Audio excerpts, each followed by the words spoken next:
कहानी की शुरुआत होता है डोलिटल नाम की एक डॉक्टर से जो कि जानवरों से बातें कर सकता था और उसकी इसी बात से खुश होकर राजा ने उनको एक जो गिफ्ट की। डोलिटल की एक प्रेमिका थी जिसका नाम लिली था जो कि एक खोजकर्ता थे। वह दुनिया भर घूम के नई जगह के आविष्कार करते थे। लिली कहीं दूर जा रहे थे समंदर में तो अचानक तूफान आया जिससे उनकी मौत हो गई। डोलिटल के दिल पूरी तरह से टूट गई और वह दुनिया से सब रिश्ते तोड़ के राजा से मिली जू के अंदर खुद कैद कर लेती है। फिर एक दिन एक स्टीफन नाम की एक शिकारी लड़का से गलती से एक गिलहरी को गोली लग गई। स्टीफन पूरी तरह से दुखी हो जाता है और उस घायल गिलहरी को हाथ में लिए बैठा था। उसको मेरे पीछे आयो आवाज आई जो एक तोता की था। कुछ तो था नहीं। स्टीवन को अपने पीछे बुलाया डोलिटल के घर को। स्टीवन ने डोलिटल के घर को देखकर बड़ा आश्चर्यचकित हुआ। उस वक्त स्टीवन की मुलाकात लेडी रोज नामक की एक लड़की से होती है जो कि रानी की स्वास्थ्य का इलाज के लिए डोलिटल के पास के गई थी। डोलिटल ने मदद करने के लिए साफ मना कर देता है। उस वक्त स्टीवन अंदर घुस आता है और वो घायल गिलहरी का इलाज के लिए विनती करता है। डोलिटल उस घायल गिलहरी का इलाज करने के लिए राजी हो जाता है। डोलिटल जानवर से बातें करते देखकर स्टीवन का दिल करता है कि वह भी जानवर से बात करे, इसलिए वह जानवर की भाषा सीखने के लिए लग जाता है। कुछ जानवर मिलकर डोलिटल को महारानी की मदद करने के लिए मना लेते हैं। डोलिटल और उनके साथी रानी की मदद करने के लिए निकल पड़ते हैं। महारानी के इलाज के दौरान डोलिटल को मालूम पड़ता है कि रानी को जहर दिया जा रहा है और रानी के इलाज के लिए एक जड़ी बूटी चाहिए जिसको बाकी दुनिया एक काल्पनिक बताता है। उस जड़ी बूटी को पाने के लिए एक टापू पर जाना पड़ता है। डोलिटल अपने साथ स्टीवन को लेने के लिए मना कर देते हैं तो स्टीफन दुखी मन से अपना घर लौट जाता है, लेकिन कुछ जानवर उसके पीछे पीछे उसके घर चले आते हैं और बोलते हैं कि तुम चलो, डोलिटल को हम मना लेंगे। जानवरों को अच्छी तरह मालूम था कि यह लड़का डोलिटल की सहयोगी बन सकता है। डोलिटल स्टीफन को अपने साथ लेने के लिए राजी नहीं था, फिर भी सब निकल पड़ते हैं और रास्ते में वह तोता और बाकी जानवर मिलकर डोलिटल को मना लेते हैं स्टीवन को अपने साथ लेने के लिए। दृश्य बदलता है। महारानी दिखाई देते हैं जिनकी तबीयत दिन का दिन बिगड़ता जा रहा था। महारानी के पति और महारानी के डॉक्टर चाहते हैं कि रानी की बहुत जल्दी मौत हो जाए ताकि वह लोग राज कर सके।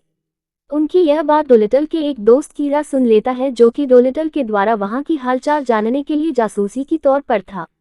राजा के आदमी और डॉक्टर निकल पड़ते हैं डोलिटल की हत्या करने के लिए। समुद्र में डोलिटल और उस डॉक्टर के सिपाहियों में लड़ाई हो जाता है। यहाँ में मालूम पड़ता है उस डॉक्टर डोलिटल बचपन के दोस्त भी हैं। राजा के सिपाहियों के पास आधुनिक हथियार होने की वजह से डोलिटल की जहाज को बहुत नुकसान कर देते हैं। इसी बीच डोलिटल समंदर में कूदकर एक हवेल मछली से मदद की गुहार लगाता है और उसकी मदद से जहाज को तेजी से चलाने में कामयाब हो जाता है और इन लोगों से दूर चला जाता है और यह लोगों को निराश होना पड़ता है। कुछ घंटों बाद डोलिटल और उसके साथियों उस टापू में पहुंच जाते हैं। यहाँ में मालूम पड़ता है कि इस टापू के राजा के साथ डोलिटल का पहले से ही दुश्मनी है, क्योंकि डोलिटल ने इस टापू की राजा के बेटी को प्यार में फंसा कर ले गया था। उसी दिन से राजा डोलिटल को मारने के लिए ठान लेते हैं। डोलिटल और स्टीफन ने अपनी भेस बदलकर वो राजा की महल में घुसने के लिए कामयाब हो जाते हैं।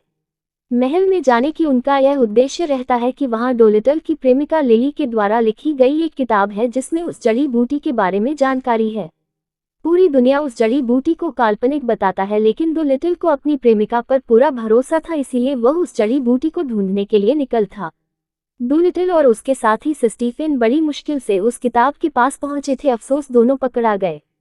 दोनों पकड़ा जाने से राजा ने अपने दामाद डोलिटल को खातिरदारी करने के लिए उसको एक भूखे शेर के सामने फेंक देते हैं और स्टीवन को अपने साथ अपनी ले महल जाते हैं और बोलते हैं कि आज से तुम हम में से एक हो। भूखे शेर और डोलिटल के बीच बहुत लड़ाई होता है। यह सब एक छोटा कीड़ा देख रहा था। डोलिटल को मुश्किल में देखकर उस कीड़ा जाकर डोलिटल साथी चिंपांजी जी को बताएं। चिंपांजी ने सही बात पर आकर उस शेर को मारकर डोलिटल को बचा लेता है। इधर स्टीफन ने राजा के भरोसा जीतकर उस किताब को चुराने में कामयाब हो जाता है। फिर सारे मिलकर जहाज से निकलने वाले थे तो वह डॉक्टर आकर यहाँ पहुँच गया। वह डोलिटल से वह किताब छीनने में कामयाब हो गया और वहां से निकल गया। निकलते वक्त डोलिटल के जहाज को पूरी तरह से तोड़कर समुद्र में डूबा देता है। डोलिटल और साथियों के दिल पूरी तरह से टूट जाता है। डोलिटल अब सबको लिली की मौत का वो खुद है, क्योंकि उसने लिली को जाने दिया था जिसकी वजह से लिली की मौत हो गई थी। इसी समय राजा ने दूर खड़े होकर लिली और डोलिटल के प्यार की कहानी सुन रहे थे तो वह थोड़ा भावुक होकर डूलिटल को माफ कर देते हैं और जाने के लिए एक जहाज देते हैं जो कि टूटा फूटा था। डूलिटल ने एक व्हेल मछली की मदद से वह जहाज में सफर करने के लिए कामयाब हो जाता है। फिर सब मिलकर वह जगह पहुंच जाते हैं जहां वह जड़ी बूटी मिलता था जिसकी रखवाला एक आग उगलने वाली ड्रैगन कर रहा था। यहाँ डूलिटल और उनकी साथी देखते हैं कि डॉक्टर और राजा के सिपाही पहले से ही यहाँ पहुंच गए हैं। इसी बीच दोनों के बीच में थोड़ा हाथापाई होता है और आवाज सुनकर ड्रैगन जाग जाता है। फिर वह सब पर हमला कर देते हैं। मौके का फायदा उठाकर डूलिटल और उसके साथी छुप जाते हैं, लेकिन डॉक्टर और उसके साथी छुपने में कामयाब नहीं हुए। इसकी वजह से ड्रैगन के हमले से उन सब का मौत हो जाता है। फिर ड्रैगन ने इन सब भी हमला करना शुरू कर देता है। डूलिटल ने ड्रैगन के साथ बातचीत करने में कामयाब हो जाता है। डूलिटल ने ड्रैगन को इसकी साथी के बारे में बताकर इमोशनल कर देता है।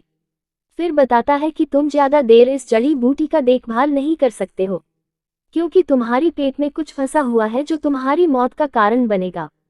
अगर तुम चाहते हो तो मैं तुम्हारी मदद कर सकता हूँ। उस ड्रैगन ने डूलिटल का मदद लेने से राजी हो जाता है। फिर डूलिटल और उसकी साथी सब मिलकर ड्रैगन की पेट में फंसा हुआ सब कुछ निकालने में कामयाब हो जाते हैं। अपनी हालत बेहतर होते हुए देखकर ड्रैगन बड़ा खुश। ड्रैगन का हालत सुधर गया तो ड्रैगन खुश होकर डूलिटल को वह हाइडन ट्री नाम की जड़ी बूटी देने को राजी हो जाता है। डूलिटल उस जड़ी बूटी को लेकर रानी के पास पहुंचते हैं। उस जड़ी बूटी को रानी को पिला देने से रानी ठीक हो जाते हैं। डूलिटल उस जासूसी कीड़े की मदद से मालूम कर लेता है कि रानी को दी जाने वाली जहर का बोतल किसके पास है, तो सारे अपराधी पकड़ा जाता है, राजा भी पकड़े जाते हैं। डूलिटल और स्टीफन बहुत खुश हुए। डूलिटल स्टीवन को जानवरों का भाषा सीखने में मदद करते हैं। इस तरह दोनों गुरु चेला बनकर जानवरों की मदद करते हैं। इसको बोलते हैं हैप्पी एंडिंग। आप सभी का प्यार बनाए रखना। चैनल को सब्सक्राइब जरूर करना। वीडियो लाइक करने मत भूलना।